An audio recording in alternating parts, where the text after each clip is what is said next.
बिस्मिल्लाहिर्रहमानिर्रहीम। अस्सलाम वालेकुम टू एवरीवन। कैसे हैं सब लोग? ठीक हैं बेटा। आज हम क्लास 9 फिजिक्स न्यू बुक जो हमने स्टार्ट की हुई है उसका लेक्चर नंबर 6 है, चैप्टर नंबर 2 का। तो उसमें टॉपिक क्या है, हम उसको स्टार्ट करते हैं। टॉपिक है जी solving problems for motion under gravity. Solving problems solving problems for motion under gravity.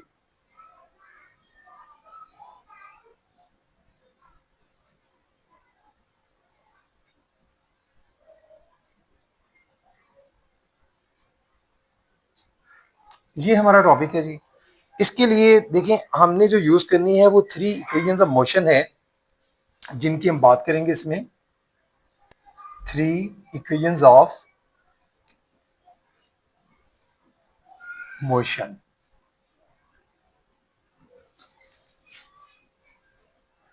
3 equation of motion के हवाले से हमें कुछ टर्मिनोलॉजी है वो जरा हमने देखनी है। उसमें पहली बात तो ये आपने याद रखनी है कि इनिशियल वेलोसिटी को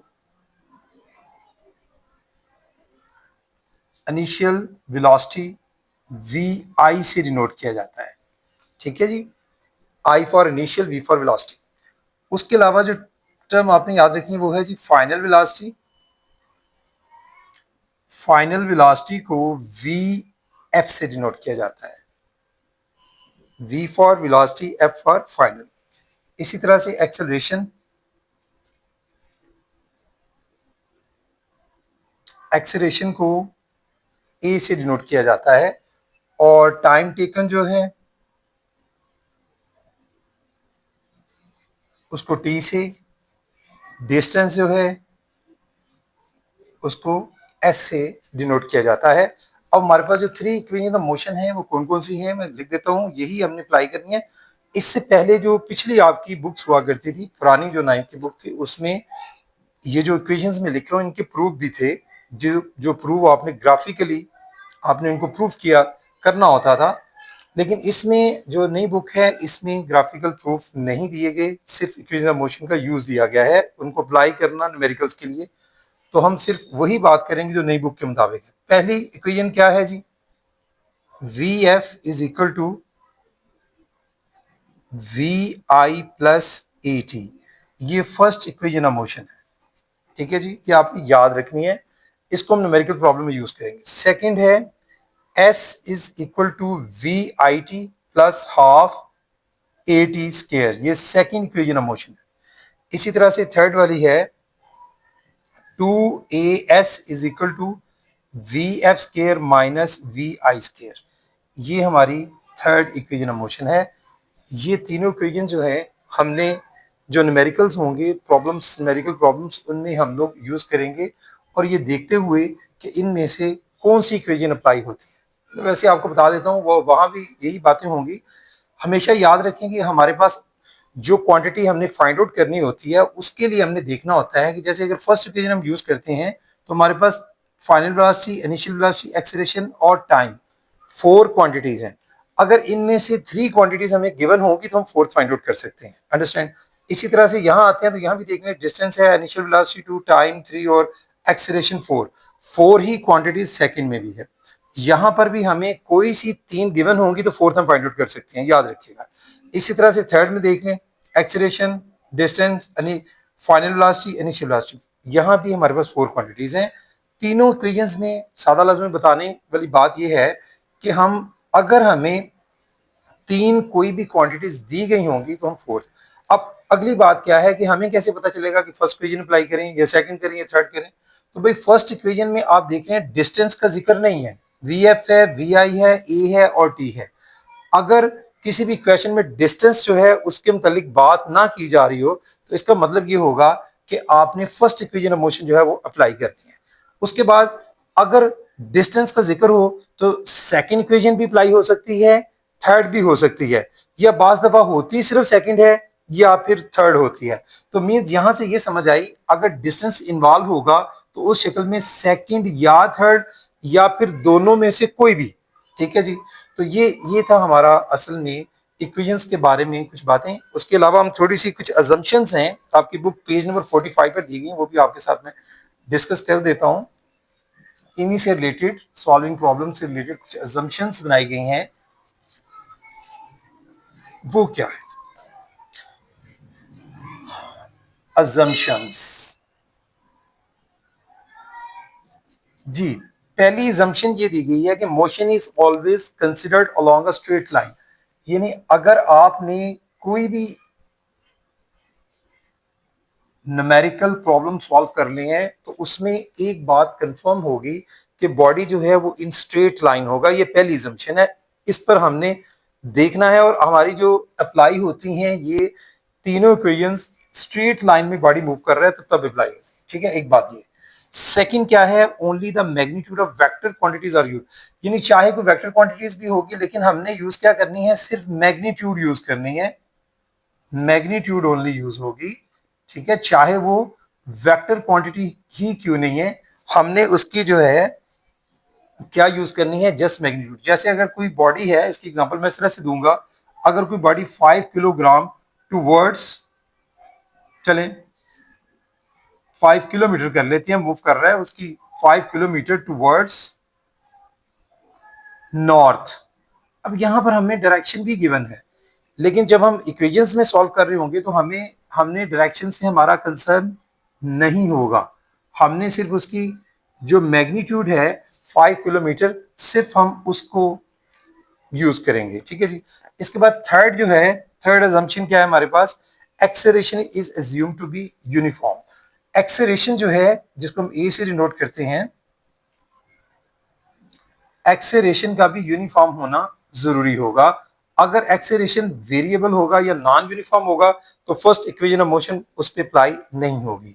उसके बाद आगे चलते हैं, फोर्थ क्या है, फोर्थ है the direction of initial velocity is taken positive. यानी इनिशियल वेलोसिटी वी आई की डायरेक्शन जो है ऑलवेज हम क्या लेते हैं, पॉजिटिव। ठीक है, उसकी डायरेक्शन की बात हो रही है, डायरेक्शन के वाले से उसको हम क्या लेंगे, पॉजिटिव। तो उस शक्ल में other quantities which are in the direction of initial velocity are taken positive. Other quantities भी जो इनिशियल वेलोसिटी, अदर क्वांटिटीज जिसमें वी एफ है, ए है, ठीक है, डिस्टेंस है, वो जो इनिशियल वेलोसिटी के डायरेक्शन में होंगी, मतलब जिनकी डायरेक्शन जो है वी आई इनिशियल वेलोसिटी की डायरेक्शन में होंगी, वो भी पॉजिटिव कंसीडर की जाएंगी। ठीक है जी। उसके अलावा the quantities in the direction opposite to the initial velocity are taken as negative. अगर कोई बॉडी जिस तरफ इनिशियल वेलोसिटी है उसकी डायरेक्शन जो है उसके ऑपोजिट है, इनिशियल वेलोसिटी किस तरफ है तो उस क्वांटिटी की जो डायरेक्शन है वो ऑपोजिट है, तो उसको हम नेगेटिव कंसीडर करेंगे। ये बेटा जम्पशन है जो हमने बनाई हैं, इन्हीं को फॉलो करते हुए ये इक्वेशंस जो है, इक्वेशंस ऑफ मोशन अप्लाई की जाएंगी। इसके बाद आ जाता है फ्री फॉल एक्सेलरेशन से रिलेटेड हम बात करेंगे, वो भी आपको समझा देते हैं कि फ्री फॉल एक्सेलरेशन क्या है। जी, नेक्स्ट हमारा टॉपिक है फ्री फॉल एक्सेलरेशन।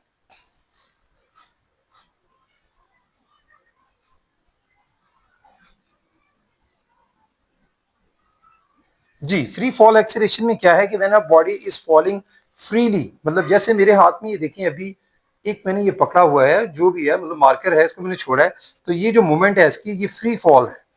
ट्रीज से बाज़ आप देखते हैं जो मतलब उसके ऊपर फ्रूट्स लगे होती हैं, जब वो पक जाती हैं तो वो भी जब नीचे गिरते हैं तो वो भी फ्री फॉल मूवमेंट की वजह से गिरते हैं, और ये फ्री फॉल मूवमेंट नीचे ही की तरफ की होती है। ये भाई ड्यू टू ग्रेविटी है, अर्थ अपनी तरफ अट्रैक्ट करती है, तो उस शक्ल में जो एक्सेलरेशन प्रोड्यूस होता है बॉडी के अंदर, वो एक्सेलरेशन ड्यू टू ग्रेविटी जो है वो ग्रेविटेशनल एक्सेलरेशन कहलाता है। तो भाई क्या हुआ फिर, when a body is falling free, when a body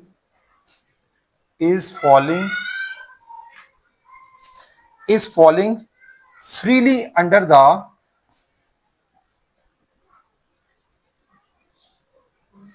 the action of gravity of the earth, under the, ये किस वजह से होते हैं, under the action of gravity of earth। ठीक है जी। तो the acceleration acting on it, उस वक्त जो उस पर एक्सेलरेशन एक्ट करेगा, the acceleration acting on it, वो जो एक्सेलरेशन उस पर एक्ट करेगा उसको हम बोलेंगे is the gravitational acceleration.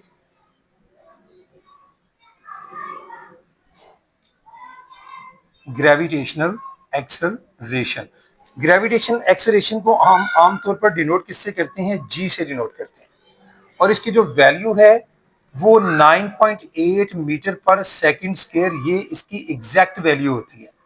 Exact value इसकी 9.8 मीटर पर सेकंड स्क्वायर होती है, लेकिन हम लोग अपनी आसानी की खातिर जो है वो 10 मीटर पर सेकंड स्क्वायर लेते हैं, और यही ज्यादातर यूज की जाती है 10 मीटर पर सेकंड स्क्वायर, क्योंकि 9.8 को अगर राउंड ऑफ करेंगे तो 1 प्लस होगा, 8 है, 1 प्लस हो जाएगा 10 बन जाएगी। तो याद रखें कि ये 10 मीटर पर सेकंड स्क्वायर हम आमतौर पर यूज करते हैं, लेकिन अगर एग्जैक्टली वैल्यू पूछी जाए तो वो क्या होगी, वो 9.8 मीटर पर सेकंड स्क्वायर होती है। ठीक है, इसके अलावा हम बात करते हैं कि जो बॉडी फ्रीली फॉल करते हैं ऊपर से नीचे की तरफ, जैसे अभी मैंने आपके सामने एग्जांपल पेश की, ये देखें ये बॉडी ऊपर से नीचे की तरफ, ये एक नेचुरल प्रोसेस है, नेचुरली अकर होता है, खुद ही body due to gravity of the earth की वजह से हमेशा अगर ऊपर से छोड़ेंगे वो नीचे की तरफ ही आएगा, कभी ऐसा नहीं होता कि आप बॉडी को कहीं से भी छोड़े वो नीचे ऊपर की तरफ चला जाए। यानी अर्थ की ग्रेविटी की वजह से, उसकी अट्रैक्शन की वजह से अर्थ की बॉडी जो है हमेशा फ्रीली फॉल में डाउनवर्ड मूव करता है। तो इसलिए ये जो वैल्यू होती है ये पॉजिटिव होती है, ये वैल्यू जो है वो पॉजिटिव कंसीडर होगी जो फ्रीली फॉल में जब बॉडी ऊपर से नीचे की तरफ आता है। अगर हम लोग यही काम कुछ इस तरह से करते हैं कि बॉडी को खुद से ऊपर की तरफ फेंकते हैं, अब जब हम खुद ऊपर की तरफ फेंकेंगे बॉडी को, उस वक्त हमें बाकायदा तौर पर उस पर फोर्स लगा के उसके ऊपर फेंकना पड़ता है। तो अगर हम अपवर्ड फेंकते हैं तो अपवर्ड जो होगा, अपवर्ड जी की वैल्यू वो नेगेटिव होगी, याद रखिएगा, क्योंकि ये वैल्यू जो है वो नेचुरली नहीं है, हम नेचर के अगेंस्ट जा रहे हैं। जब नेचर के अगेंस्ट जाएंगे तो वही वैल्यू क्या हो जाएगी, नेगेटिव हो जाएगी। होगी तो 10 मीटर पर सेकंड स्क्वायर ही, लेकिन अगेंस्ट द नेचर है। नेचर ये है कि आपसे डाउनवर्ड की तरफ बॉडी मूव करता है फ्रीली फॉल में, तो वो पॉजिटिव। और अगर हम लोग नेचर के अगेंस्ट जाते हैं, नीचे से ऊपर की तरफ बॉडी को फेंकते हैं, तो उस वक्त जी की वैल्यू फिर क्या होगी, माइनस। अब इसके अगर हम लोग फ्रीली फॉल में क्या चेंज हो रहा है, मतलब आपका जो एक्सेलरेशन है ए जी में कन्वर्ट हो जाता है, या इसमें आप देखें एस जो है डिस्टेंस वो एच में कन्वर्ट हो जाता है। इसको बाज जगहों पर ऐसे ही कंसीडर कर लेते हैं, बाज जगहों पर एच भी करते हैं, तो ये कर सकते हैं। लेकिन एक्सेलरेशन ए की जगह पर आप जी की वैल्यू जो है वो रखेंगे। वही जो आपकी तीनों इक्वेशंस ऑफ मोशन है अंडर ग्रेविटी क्या बन जाएंगी, यानी पहली आपकी हो जाएगी फिर V F is equal to we I plus A की जगह पर क्या आ जाएगा, जी, जी टी बन जाएगी। इसी तरह से सेकंड क्या हो जाएगी, यानी अब मैंने बोला कि ये भी लिख सकते हैं S is equal to we I T plus half G T square, ये भी लिख सकते हैं। और ये जो एस है हम इसकी जगह पर एच भी लिख सकते हैं, मैं अगर इसकी जगह पर एच लिख देता हूं तो वो भी ठीक होगा। इसी तरह से थर्ड जो इक्वेशन है वो हमारी क्या होती है, टू ए एस, लेकिन ए की जगह पर क्या आ जाएगा, जी, two G S is equal to V F square minus V I square. यहां भी याद रखें कि हम लोग जी तो हमने एक्सेलरेशन की जगह पर रखा, अगर हम एस की जगह एच लिख देंगे तो तब भी ये ठीक होगी, एस भी लिख दें तब भी ठीक है। और अगर आप यहां पर एच लिख देती हैं एस की जगह पर, two G H is equal to V F square minus V S square, ये इक्वेशंस हम लोग जो है वो यूज करते हैं फ्रीली फॉल मेथड में। ठीक है जी, बाकी इसमें थोड़ी सी कुछ और बातें भी हैं वो भी हम डिस्कस कर लेते हैं। कुछ कंडीशंस हैं फ्रीली फॉल के लिए, वो भी हम देख लेते हैं जी। नेक्स्ट देखें क्या है, हमारे पास कुछ कंडीशंस दी गई हैं नीचे कि अगर हम लोग फ्रीली फॉल को फॉलो कर रहे हैं तो इसमें हमने इन इक्वेशंस को यूज करते हुए किन पॉइंट्स को अपने माइंड में रखना है। ठीक, पहला पॉइंट देखें उसमें क्या है, यानी जो मेन पॉइंट्स हैं या यहाँ भी जो कुछ अजम्पशंस हैं फ्रीली फॉल के हवाले से, उन पर हम बात करने जा रहे हैं। पहली अजम्पशन क्या है, वो है कि if a body is release from some height to fall freely, its initial velocity V I will be taken as zero. यानी यहां से मैंने अगर बॉडी को छोड़ा है ना, तो जब वो छोड़ने से पहले, रिलीज करने से पहले उसकी कुछ ना कुछ वेलोसिटी होगी, वो उसकी इनिशियल वेलोसिटी होती है, वो क्या होती है, जीरो। याद रखें फ्रीली फॉल में जब ऊपर से बॉडी को नीचे की तरफ रिलीज करते हैं, छोड़ते हैं, तो इनिशियल वेलोसिटी हमेशा जीरो ली जाती है। The gravitational acceleration will be taken as positive in the downward, ये मैं बात कर चुका हूँ कि ऊपर से नीचे की तरफ बॉडी आ रहा है तो ग्रेविटेशन एक्सेलरेशन जी जो है उसकी वैल्यू क्या होती है, वो पॉजिटिव 10 मीटर पर सेकंड स्क्वायर जो है वो कंसिडर होगी। उसके बाद अगली बात करते हैं, the quantities in the direction opposite to the acceleration will be taken as negative. और अगर बॉडी जो है इसके अगेंस्ट बाकी क्वांटिटीज हैं, मतलब ऊपर से नीचे की तरफ की बजाय वो अपोजिट डायरेक्शन में है, तो इसका मतलब होगा कि उनकी वैल्यूज आपको फिर नेगेटिव लेनी होगी। ठीक है, अगला पॉइंट हमारे पास क्या है, the body is thrown vertically upward. जब बॉडी को अप अगेंस्ट हो गया, अब बॉडी को हमने ऊपर की तरफ फेंका है, तो अब जी की वैल्यू जो वो क्या होगी, -10 मीटर पर सेकंड स्क्वायर। और दूसरी बात, यहां पर जब हमने ऊपर की तरफ फेंका तो हम किसी वेलोसिटी से ऊपर की तरफ फेंकेंगे। अब यहाँ पर बॉडी, यहां से हमने किसी चीज को ये ऊपर फेंका, वो यहां जाकर इस पॉइंट पर वो किसी लम्हे के लिए, एक छोटे से लम्हे के लिए वहां पर स्टॉप करेगा, फिर नीचे की तरफ वापस आएगा। इट्स मीन कि यहां पर जब वो पहुंचेगा तो उसकी जो फाइनल वेलोसिटी वीएफ होगी वो जीरो होगी। ये मैंने कब की बात की, जब बॉडी को हम लोग अपवर्ड फेंकते हैं। किस तरफ? अपवर्ड। अपवर्ड में वीएफ जीरो है, और ये हमने बात की थी, ये है डाउनवर्ड। जब बॉडी को आप लोग डाउनवर्ड फेंकते हैं तो उस वक्त आपका वी आई जीरो होता है। डाउनवर्ड में वी आई जीरो, किसी ना किसी वेलोसिटी से वो बॉडी नीचे आके गिरेगा, वो वीएफ होगी। जब हम लोग नीचे से ऊपर की तरफ फेंकते हैं तो उस वक्त कुछ ना कुछ वेलोसिटी से ऊपर फेंकेंगे और वो किसी लम्हे के लिए ऊपर जाके वो रुकेगा हाईएस्ट पॉइंट पर। यानी अपवर्ड पोजीशन में जो बॉडी होगी उसकी वेलोसिटी, फाइनल वेलोसिटी जीरो होगी, और डाउनवर्ड फेंकते हुए इनिशियल वेलोसिटी जीरो होगी। ये आपने याद रखना है। जी की वैल्यू जो है वो माइनस होगी। बाकी टाइम तो आप समझते हैं कि टाइम जितना भी लगेगा उसको पहुंचने में, वो हम लोग उसको कंसिडर कर लेंगे। ये वो बेटा बातें थी जो हमने आपसे डिस्कस करनी थी। फ्री फॉल एक्सेलरेशन में किन किन बातों का ध्यान रखना पड़ता है। इसके बाद कुछ अब न्यूमेरिकल प्रॉब्लम्स हैं एग्जांपल्स की शक्ल में, वो हम डिस्कस कर लें कि इन्हीं इक्वेशंस को हमने कैसे अब यूज करना है, कैसे डेटा बनाना है, और कैसे हम लोग न्यूमेरिकल सॉल्व करेंगे। उसके लिए पहली एग्जांपल है एग्जांपल नंबर 2.5। जी, एग्जांपल नंबर आपकी है 2.5। ये बुक का पेज नंबर आपका 46 है, ताकि आपको ढूंढने में दिक्कत ना हो। 46 पेज पर आपने जाना है। उस पर जो एग्जांपल दी गई है वो मैं रीड आउट कर रहा हूँ, फिर हम उसका डेटा बनाएंगे। An iron bob is drop from the top of a tower. ठीक है जी। It reach the ground in 4 second. यानी ये मेरे पास कोई बॉब है, बॉब मतलब आयरन की कोई भी गोली हो सकती है, धाती गोली जिसको बोलते हैं, उसको हमने यहाँ से ये नीचे ग्राउंड पर फेंक दिया है। उसको यहाँ पहुंचने में जो टाइम टी लग रहा है वो साथ साथ हम लिख लेंगे, वो 4 सेकेंड है। तो the height of the tower, हमने टावर यहां से फेंके तो इसकी हाइट यानी एच, या सादा लफ्जों में एस, ये हमने फाइंड आउट करनी है। ठीक है, ये उसकी हाइट होगी। उसके बाद है velocity of the ball as strike the ground. और वेलोसिटी वो निकालनी है जब वो यहां से यहां पर आके ग्राउंड पे आके वो स्ट्राइक करता है। मींस कि उस वक्त इसकी वेलोसिटी क्या होगी, तो वीएफ होगी। जब हम उसको ऊपर से ड्रॉप कर रहे हैं, छोड़ रहे हैं, तो उस वक्त उसकी इनिशियल वेलोसिटी यहां होगी, जो कि क्या होगी, जीरो होगी। अब इसको हम जरा डेटा बना लेते हैं सारा। हमें गिवन क्या है और हमने क्या फाइंड आउट करना है। डेटा है जी हमारे पास कि हम एक बॉब को ड्रॉप कर रहे हैं, उस वक्त उसकी इनिशियल वेलोसिटी पहले लिखें।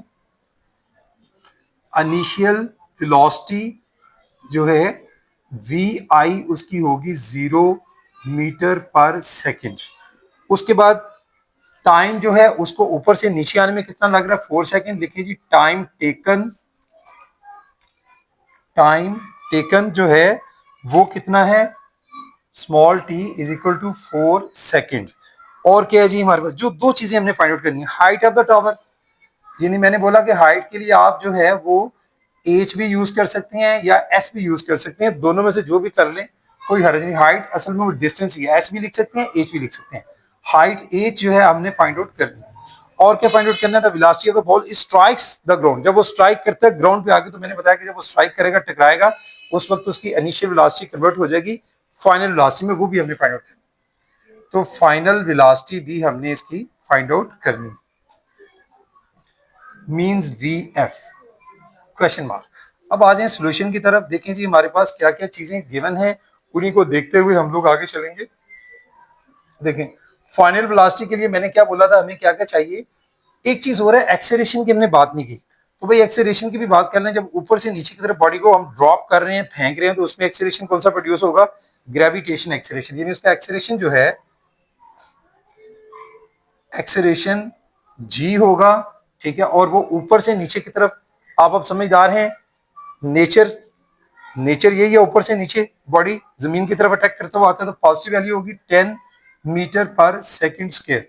अब हम आ जाते हैं इसके सोल्यूशन की तरफ। तो सोल्यूशन में देखिए हमारे पास जो वैल्यूज हैं हम उन्हीं को देखकर वी आई है, टी है, जी की वैल्यू है यानी ए या जी, ए की बात है, एक्सेलरेशन जी हमारे पास है, वी एफ हम आसानी से निकाल सकते हैं। वी नो डैट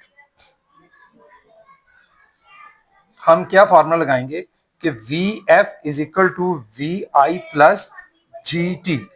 इसमें आप वैल्यूज पुट कर लेंगे। हम वी एफ निकालने जा रहे हैं तो बाय पुटिंग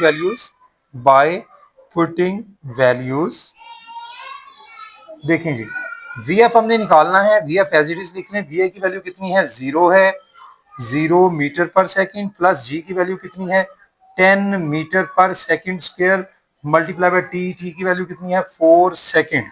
लो जी इसको सॉल्व कर लें, ये तो 0 हो गया ना सारा, 0 से आगे देखिए सिर्फ आपने 10 को 4 से मल्टीप्लाई करना है। जब आप 10 को 4 से मल्टीप्लाई करेंगे तो आपके पास क्या आंसर आएगा, सिंपली 4, 10 4 40 आ जाएगा भाई, 10 4 40। अब यहां पर देखें ये तो आपका हो गया 0, 10 4 40, यहां पर क्या है सेकंड स्क्वायर है। पहली बात तो मीटर यहां लिखा हुआ है, यूनिट कैसे लिखना होता है मीटर, ये क्या है सेकंड स्क्वायर लेकिन माइनस में है, एस टू रेज पर -2, ये कितनी है +1 और -2 -1 वैल्यू बचेगी। तो ये हमारे पास वैल्यू आ जाएगी वी एफ की, यानी मीटर पर सेकंड, सॉरी बेटा एस लिखना है यहाँ पर, मीटर पर सेकंड यानी एस की -2 और +1 एस टू रेज पावर -1। इसके बाद अगली चीज हमने क्या फाइंड आउट करनी थी, यहाँ पर हमने हाइट फाइंड आउट करनी है। तो भाई हाइट फाइंड आउट करने के लिए क्या करेंगे, हाइट फाइंड आउट करने के लिए हमें क्या चाहिए, मैं जरा इस साइड पे चलें, यहीं पे कर लेंगे बाद में मुद्दे चले। हाइट फाइंड आउट करने के लिए हमारे पास देखें क्या क्या वैल्यूज हैं, हमारे पास टी है, एच है, जी है, अब हमारे पास वी एफ भी है, वी आई भी है। तो भाई यहाँ पर हम लोग दोनों में से कोई भी इक्वेशन लगा सकते हैं, सेकंड भी अप्लाई की जा सकती है, थर्ड भी की जा सकती है, क्योंकि हमारे पास टी भी है, जी भी है, वी एफ भी है, वी आई भी है, तो कोई भी एक आप अप्लाई कर सकते हैं। तो चलें जी मैं जो है एच निकालने के लिए अप्लाई कर लेता हूँ, सेकंड कर लेता हूँ, ठीक है। To find h applying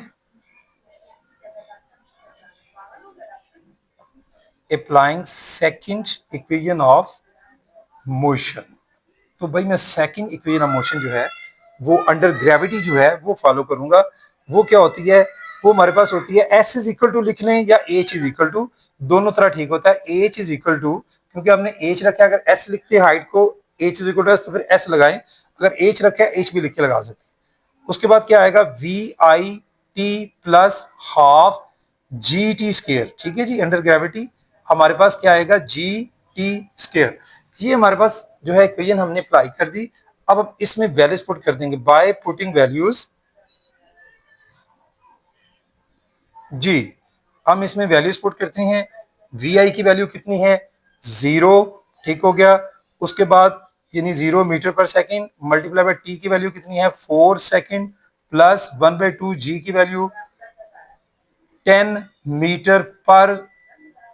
metre पर सेकंड स्क्वायर और मल्टीप्लाई फिर टी की वैल्यू 4 सेकंड और उसका स्क्वायर।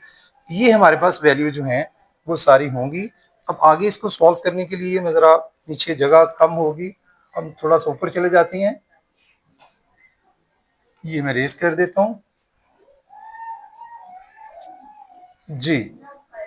देखें जी हम क्या निकालने जा रहे हैं एच इज इक्वल टू, ये क्या है 0, 0 मल्टीप्लाई बाय 4 सेकंड यानी 0 के साथ कोई भी वैल्यू मल्टीप्लाई होती है तो वो क्या हो जाती है 0। उसके बाद देखें 1/2, 2 को आप 10 है, मतलब इसको 2 से आप 10 को डिवाइड करते हैं तो आंसर क्या आता है 5, और 5 को अगर आप उसका स्केयर आगे 4 का स्केयर लेते हैं तो 4 4 16, 16 मल्टीप्लाई बाय 5 तो हमारे पास क्या आंसर आता है भाई 80 जी। हमारे पास जो आंसर आता है यहाँ पर 80, तो ये हम लिख लेंगे 0 + 80। अब आगे देखें यूनिट को कैसे आपने यहाँ पर डील करना है। ये तो 0 हो गया, यहाँ पर मीटर पर सेकंड स्क्वायर था, और ये देखें 16 सेकंड स्क्वायर है, सेकंड स्क्वायर और यानी एस टू रेज पावर +2 है और एस टू रेज पावर -2 दोनों कैंसिल कर देंगे एक दूसरे को, सिर्फ मीटर आ जाएगा तो 80 मीटर आप इसके साथ लिखें। तो एज की वैल्यू आ गई हमारे पास 80 मीटर। तो भाई ये दो चीजें थी जो हमने एग्जाम्पल 2.5 में फाइंड आउट करनी थी, ठीक है। इसके बाद हम जरा आगे चलते हैं, नेक्स्ट एक और एग्जाम्पल हमें दी गई है नेक्स्ट एग्जांपल है हमारे पास जी 2.6, एग्जांपल नंबर 2.6 जी। एग्जांपल नंबर 2.6 में क्या है हमारे पास, पहले इसका डेटा बना लेते हैं। डेटा में क्या क्या चीजें हमें गिवन है, इसकी एग्जांपल को रीड आउट कर लेते हैं। An arrow is thrown vertically upward. अब ये उसके पहले वाली से देखें डिफरेंट है, ठीक है, कि इसमें आप एक एरो को वर्टिकली अपवर्ड जो है वो भेज रहे हैं। मतलब ये अगर मेरे पास एरो है, ये देखिएगा, ये अगर मेरे पास एरो है तो उसको हम लोग वर्टिकली अपवर्ड, ठीक है, तो छोड़ा गया उसको बो की मदद से। The velocity of the arrow when it leaves the बो इज 30 मीटर पर सेकंड। जब आप इसको छोड़ते हैं उस वक्त इसकी वेलोसिटी कितनी है, 30 मीटर पर सेकंड, यानी हमें इनिशियल वेलोसिटी गिवन है उस वक्त। ठीक है जी, initial velocity, initial velocity V I is equal to 30 metre पर सेकंड। उसके बाद क्या है जी, determine to reach the highest point also find, यानी जब ये हाईएस्ट पॉइंट पर पहुंचेगा, यहां पर ये हाईएस्ट पॉइंट है, तो आप बता सकते हैं कि इसकी फाइनल वेलोसिटी क्या होगी। वहां ये एक लम्हे के लिए स्टॉप करेगा, जैसे हमने पीछे बात की थी, तो वी एफ क्या हो जाएगी, 0 मीटर पर सेकेंड। ठीक है जी। उसके बाद आगे चलें, डिटरमिन टाइम। हमने जो फाइंड आउट चीजें करनी है, एक तो टाइम फाइंड आउट करना है टी, उसके अलावा time to reach the highest point, also find the maximum height attained by the arrow. और उसके अलावा हमने हाइट फाइंड आउट करनी है। हाइट को मैं फिर से कह रहा हूं, वो डिस्टेंस ही होता है, चाहे आप इसको ऐसे नोट करें या एज से करें, कोई फर्क नहीं पड़ता। तो हाइट एज जो है हम फाइंड आउट करने जा रहे हैं। मैंने इसको एज से डिनोट किया, अगर एस से भी कर दें तो फिर भी ठीक होता है। अच्छा भाई, ये हमारे पास चीजें हैं। बाकी और क्या है हमारे पास, देखें, बाकी हमारे पास एक्सेलरेशन रह जाता है। चाहे हम अपवर्ड फेंके या बॉडी अप से डाउनवर्ड आए, तो ग्रेविटेशन एक्सेलरेशन प्रोड्यूस होता है। तो एक्सेलरेशन हमारे पास जो है वो ग्रेविटेशनल है यहाँ पर, यानी एक्सेलरेशन जो है जी जो है, सिर्फ इतना मैंने आपको कहा था याद रखना है कि ऊपर से नीचे की तरफ बॉडी आता है तो जी की वैल्यू पॉजिटिव, नीचे से ऊपर की तरफ फेंकेंगे तो उस वक्त जी की वैल्यू क्या होगी, नेगेटिव, यानी -10 होगी ये यहाँ पर मीटर पर सेकंड स्क्वायर। अब हम जरा आगे चलते हैं। हमने दो चीजें फाइंड आउट करनी है, एक तो टी फाइंड आउट करना है और एक एज करना है। हम सोल्यूशन की तरफ जाते हैं जी। देखें, टी अगर हम फाइंड आउट करना चाहते हैं तो हमारे पास देखें क्या बाकी वैल्यूज हैं, वी आई है, वी एफ है, हमारे पास ए जी, यानी ए या जी ए की बात है। तो हम लोग फर्स्ट इक्वेशन ऑफ मोशन से इसको फाइंड आउट कर सकते हैं। हम लिखेंगे टू फाइंड टी अप्लाइंग, क्या अप्लाई करेंगे, फर्स्ट इक्वेशन ऑफ मोशन। जब आपने टी फाइंड आउट करना है तो आप फर्स्ट यानी v F is equal to we I plus g t, ये हमने फॉर्मूला अप्लाई किया। ठीक है जी। इसमें हम लोग वैल्यूज पुट कर देंगे। दोनों तरह कर सकते हैं भाई, या तो वैल्यूज पुट करके फिर आप निकाल लें टी की वैल्यू, या कुछ बच्चों को आसान लगता है कि पहले उसको मॉडिफाई कर लिया जाए फार्मूले को, तो पहले मॉडिफाई करना है वो भी कर सकते हैं, दोनों तरह ठीक होता है। तो हम टी को अलहदा कर लेते हैं पहले। तो ये देखें जी, वी एफ, ये जो वी आई है इधर आके क्या हो जाएगा, वी एफ माइनस वी आई, और ये जी और टी दोनों मल्टीप्लाई हो रहे हैं, तो क्या होगा कि ये जो जी है इसको हम दूसरी तरफ ले जाते हैं, यहाँ मल्टीप्लाई हो रहा है, दूसरी तरफ सारी इक्वेशन को क्या करेगा, divide, is equal to t. ये हमारे पास मॉडिफाइड फॉर्म हो गई, यानी t is equal to this one. इसमें हम लोग वैल्यूज पुट कर देते हैं by putting values, by putting values.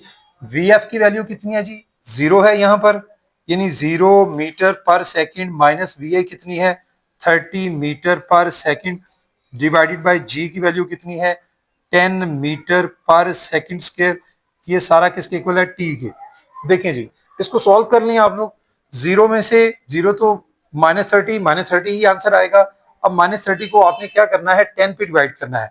-30 को जब आप 10 पे डिवाइड करेंगे तो अंडरस्टूड सी बात है कि 30 डिवाइडेड बाय 10 आंसर क्या होता है, 3। लेकिन माइनस, देखें यहां पर हमारे पास, हाँ हमने एक काम छोटा सा, देखिए एक्सेलरेशन जी क्या था, उसकी वैल्यू थी -10, क्योंकि ये आपने याद रखना है, हमने इसको अपवर्ड फेंका है तो जी की वैल्यू माइनस ही यहां पर रखेंगे, है तो 10 ही, लेकिन अपवर्ड फेंकने की वजह से जी की वैल्यू माइनस है। तो हमारे पास आ रहा है आंसर यहाँ पर, इसको सॉल्व करके यहां से आता है -30/-10। तो -30/-10 को सॉल्व करेंगे, माइनस माइनस से कट जाएगा, तो 30/10 ओनली आंसर क्या आएगा 3। और यहां से जो मीटर पर सेकंड आप देख रहे हैं, इनकी वैल्यूज आप चेक कर रहे हैं, तो भाई क्या होगा कि भाई हमारे पास ये मीटर पर सेकंड स्क्वायर है, नीचे मीटर पर सेकंड स्क्वायर है, ऊपर मीटर पर सेकंड है, तो ये मीटर मीटर से कट गया, और ये जो -1 ऊपर जाकर वैल्यूज इसकी सेकंड की 2 हो जाएगी, 2 में से 1 माइनस करेंगे जस्ट 1, यानी 3 सेकंड जो है वो टी की वैल्यू आ जाएगी यहाँ पर। ये हमारे पास है टी। अब हमने हाइट फाइंड आउट करनी है, तो हाइट फाइंड आउट करने के लिए क्या फार्मूला लगेगा? देखिए मैंने आपको बताया था कि हम सारे कुछ चेक करते हैं, इसमें वी आई है, वी एफ भी है, टी भी है, अब तो टी भी है, जी भी है। यहां पर भी आप दोनों में से कोई भी इक्वेशन अप्लाई कर सकते हैं, चाहे सेकंड कर लें चाहे थर्ड कर लें, एच निकालने के लिए किसी से भी फाइंड आउट कर सकते हैं। चलें इस दफा मैं थर्ड इक्वेशन से फाइंड आउट करता हूं। To find H, H find out करने के लिए मैं क्या अप्लाई कर रहा हूं? By applying third equation of motion. लो भाई, थर्ड इक्वेशन ऑफ मोशन में अप्लाई करता हूं, वो किसके इक्वल होती है? 2g h, ठीक है जी, V F square minus V I square, ये हम अप्लाई करेंगे। ठीक है जी, हमारे पास थर्ड इक्वेशन है, इससे भी कर सकते थे, सेकंड से करना चाहते उससे भी कर सकते। बाय पुटिंग वैल्यूज, यहां पर हम वैल्यूज पुट कर देंगे, बाय पुटिंग वैल्यूज। देखें जी, अब हमारे पास 2g की वैल्यू कितनी है? -10। याद रखना है कितनी वैल्यू है, 10 नहीं है, -10 है, तो -10 ही पुट करेंगे, -10 मीटर पर सेकंड स्क्वायर। उसके बाद एच हमने फाइंड आउट करना है, वी एफ स्क्वायर कितना है जी? V F square, V F की वैल्यू है 0, यहां पर आप लिखें जी 0 होल, चलें सारे यूनिट लिख लें, मीटर पर सेकंड होल स्क्वायर, आगे माइनस क्या है? माइनस वी आई 30 है, तो 30 मीटर पर सेकंड, ये भी स्क्वायर की शक्ल है। देखें जी, अब 2 को अगर आप 10 से मल्टीप्लाई करते हैं, क्या आंसर आता है? -10, ओ -20, तो ये मेरे पास होगा -20 मीटर पर सेकंड स्क्वायर एच। ठीक है, ये 0 हो गया, सारा 0 ही हो जाएगा। 30 का स्क्वायर लें, वो क्या होता है? 900 होगा जी। 30 का स्क्वायर अगर हम लेते हैं तो वो 900 होता है, यानी 0 माइनस 900। और इसके साथ आप देखें, ये जो आपका मीटर है ये भी स्क्वायर हो जाएगा, इसका मीटर स्क्वायर, और -1 इसका भी जो है वो भी, ये भी स्क्वायर में चला जाएगा, यानी -2। अब देखिए आपने क्या करना है, आपने फाइंड आउट एच की वैल्यू करनी है, तो ये सारी वैल्यू जिससे मल्टीप्लाई उसको दूसरी तरफ ले जाए, तो एच किसके इक्वल आ जाएगा? यहाँ से h is equal to -900 metre square per second square divided by ये -20, इसी तरह से उधर चला जाएगा, और उसके साथ माइनस मीटर पर सेकंड स्क्वायर। ये देखिए जी, क्या होगा कि हम लोग इसको, ये माइनस माइनस के साथ कट जाएगा, ये वाला 900 को सिर्फ आप 20 पे डिवाइड कर दें, 900 डिवाइडेड बाय 20, तो हमारे पास आंसर आता है 45। यहाँ लिखिए जी 45। ठीक है जी, अब यूनिट कैसे आपने यहाँ से मॉडिफाई करना है? देखें, ये मीटर स्क्वायर है, ये मीटर है, ये एक मीटर की पावर ऊपर जाके माइनस हो गई, खाली रह गया मीटर की power m to raise power 1 रह गई, ये s टू रेज़ पावर -2, ये s टू रेज़ पावर -2 क्या करेंगी? एक दूसरे के साथ कट जाएंगी, या ऊपर जाकर +2 हो जाएगी, -2 +2 0, कट गई। तो ये हमारे पास इस तरह से एच की वैल्यू जो है 45 मीटर जो है हमें हासिल हो जाएगी। ये था भाई हमारी जो एक एग्जांपल थी 2.6। इसके बाद इस चैप्टर का एक लास्ट टॉपिक है रिलेटिविटी, उस पर हम बात करेंगे, फिर ये हमारा चैप्टर जो है वो आज खत्म होने जा रहा है। रिलेटिविटी पे हम बात करेंगे, आखिरी टॉपिक है इस चैप्टर का, वो हम डिस्कस करेंगे रिलेटिविटी क्या है जी। हमारा टॉपिक है अब आखिरी, रिलेटिविटी।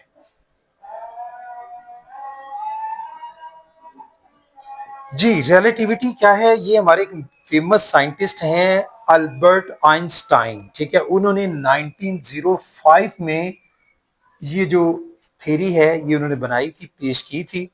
उन्होंने एक कंसेप्ट दिया था फिजिक्स में, और इनके कॉन्सेप्ट की वजह से, ये जो इनका कंसेप्ट है उसकी वजह से बहुत सी जो इससे पहले थ्योरीज थी फिजिक्स से रिलेटेड वो मॉडिफाई हुई, उनके बेसिक कॉन्सेप्ट जो है फिजिक्स में वो नहीं रहे, उनमें मॉडिफिकेशन आ गई। इसलिए इस थ्योरी को नाम रिलेटिविटी दिया जाता है, क्योंकि जो चीज़ें आज उससे पहले चल रही थी फिजिक्स में, उसमें जहां भी कोई ऐसी चीज जो रियलिटी के साथ मिसमैच कर रही थी, तो इनकी थ्योरी की वजह से वो जो रिलेटिविटी थी वो पैदा हुई, यानी रियलिस्टिक हो गई वो सारी वैल्यूज। इसी वजह से इनकी थ्योरी को रिलेटिविटी बोला जाता है। और उसी में इन्होंने स्पीड ऑफ लाइट जो है, सबसे बड़ी चीज जो है, स्पीड ऑफ लाइट के बारे में इन्होंने बात की कि स्पीड ऑफ लाइट की जो वैल्यू होती है ये कांस्टेंट होती है, ये चेंज नहीं होती। तो वो कितनी होती है? वो होती है जी 3 मल्टीप्लाई बाय 10⁸ मीटर पर सेकंड। यानी ये जो 10⁸ मीटर पर सेकंड ये स्पीड ऑफ लाइट है, ये ऑल द टाइम यही रहती है। ठीक है, इसमें कोई चेंज नहीं होती। ये सबसे पहले किसने बताया था इसके बारे में? ये आइंस्टाइन ही ने हमें बताया था। और इन्होंने ही E is equal to mc² ये एनर्जी के हवाले से इन्होंने इक्वेशन बनाई थी। तो ये सारी इनकी थ्योरी है रिलेटिविटी के बारे में। मेन जो इसमें बात ये है बताने वाली कि फिजिक्स से रिलेटेड जो थ्योरीज थी, बहुत सी थ्योरीज जो थी वो मॉडिफाई हुई इन्हीं की वजह से, अल्बर्ट आइंस्टाइन की वजह से। और इनके बारे में एक और बात बड़ी मशहूर है, मतलब मैं हतमी तो नहीं कह सकता, लेकिन इनके बारे में मशहूर है कि इनका जो ब्रेन है उसके बारे में जब ये मतलब इनकी वफात हुई तो डिस्कस किया गया, उसको देखा गया, चेक किया गया कि इनका ब्रेन कहा जाता है कि इनका ब्रेन किसी आम शख्स से बड़ा था। ठीक है जी। तो ये भी इनके बारे में एक छोटी सी मतलब इंफॉर्मेशन है। मैं अपनी तरफ से तो ये कहूंगा कि मैं 100% इस पर नहीं कह सकता कि हो वाकई ऐसा ही है, मतलब अल्लाह ताला ने बनाया है हर शख्स को, हो सकता है। लेकिन ये है कि बहुत से लोगों का और साइंटिस्ट का मानना है कि इनका ब्रेन आम लोगों से जरा डिफरेंट इस तरह से था कि बड़ा था। तो ये भी एक चीज थी। और दूसरी, इन्होंने फिजिक्स में वो एक जिद्दत दी थी जो इससे पहले बहुत से साइंटिस्ट नहीं दे सके थे। बहुत सी मैंने बताया कि थीरीज में जो खामियां थी, कमियां थी, वो इनकी थ्योरी पेश करने के बाद वो सारी जो है वैल्यू जो है वो थ्योरी जो थी उसमें रियलिस्टिक पहलू पैदा हुआ। तो इसी वजह से इस थ्योरी को भी हम रिलेटिविटी का नाम देते हैं। ये 1905 में पेश की थी अल्बर्ट आइंस्टाइन ने, जिसमें स्पीड ऑफ लाइट जो है वो भी उन्होंने बताया कि कांस्टेंट है। मैं फिर से रिपीट कर रहा हूँ बात, और उसकी वैल्यू 3 मल्टीप्लाई बाय 10⁸ मीटर पर सेकंड है। और एक बात और ये भी इसके बारे में है कि ये जो स्पीड ऑफ लाइट है, किसी भी मटेरियल जो पार्टिकल जो मटेरियल रखता है, जिसके कोई ना कोई मतलब वेट है, वो मटेरियल है, ऑक्यूपाई करता है स्पेस, किसी पार्टिकल की भी जो स्पीड है, ठीक है, हमारी पूरी कायनात में, यूनिवर्स में, वो स्पीड ऑफ लाइट के ना तो इक्वल है और ना ही इससे ज्यादा है। ये बात भी आइंस्टाइन ने पेश की थी। यही इनकी थ्योरी जो है वो काफी पॉपुलर हुई। ठीक है, इस वजह से इनका साइंस की फील्ड में एक बड़ा नाम भी समझा जाता है। ठीक है, बाकी मैं इस आर्टिकल को, जो आखिरी आर्टिकल है, उसकी थोड़ी सी रीडिंग कर देता हूँ। ठीक है, बातें मैंने आपको सारी बता दी। तो रिलेटिविटी के बारे में इन 1905 famous scientist Albert Einstein proposes revolutionary theory. Revolutionary theory इसलिए बोला जाता है कि एक इनकलाब बर्पा कर दिया था। जो इतने सालों से साइंटिस्ट ने जो थ्योरीज पेश की हुई थी, लोग उसको मान रहे थे, एक्सेप्ट कर रहे थे, उस पर चल रहे थे, लेकिन इनकी इस थ्योरी के बाद उसको ठीक किया गया, उसको मतलब करेक्ट किया गया, उसको मॉडिफाई किया गया। तो इसलिए रेवोल्यूशनरी थ्योरी और special relativity which modified many of the basic concepts of physics. Physics के जो बेसिक कॉन्सेप्ट थे वो चेंज हो गए थे इनकी थ्योरी के बाद। According to this theory, speed of light is universal constant, मतलब ये यूनिवर्सल कांस्टेंट है जिसको चेंज नहीं किया जा सकता, इसकी वैल्यू सेम है। Its value is approximately 3 multiply 10⁸ metre पर सेकंड जो है वो है। ठीक है, speed of light remains the same for all motions. Speed of light चाहे कोई भी मोशन हो, ये चेंज नहीं होगी। ठीक है, any object with mass cannot achieve speeds equal to the speed of light or greater than that of speed of light। यानी बात जो मैंने पहले कर दी वही बात है कि ना तो इसके इक्वल ना इससे ज्यादा किसी भी ऑब्जेक्ट की स्पीड नहीं हो सकती जो मैस रखता है। ठीक है जी। तो this is known as universal speed limit भी बोलते हैं। यूनिवर्सल स्पीड लिमिट जो है वो यही है 3 मल्टीप्लाई 10⁸ मीटर पर सेकंड। ये था भाई कंप्लीट चैप्टर आज हमारा हो गया है। ठीक है, तो इंशाल्लाह हम लोग जो है अपने नेक्स्ट लेक्चर में जो है मैं आपके साथ इसकी एक्सरसाइज और प्लस इसके जो मजीद शॉर्ट क्वेश्चंस हैं या इसके कंस्ट्रक्टेड रिस्पांस क्वेश्चंस होते हैं या न्यूमेरिकल्स हैं, हम लोग उनकी तरफ जाएंगे। तो बेटा आज के लिए इतना ही। Thank you very much. अस्सलाम वालेकुम।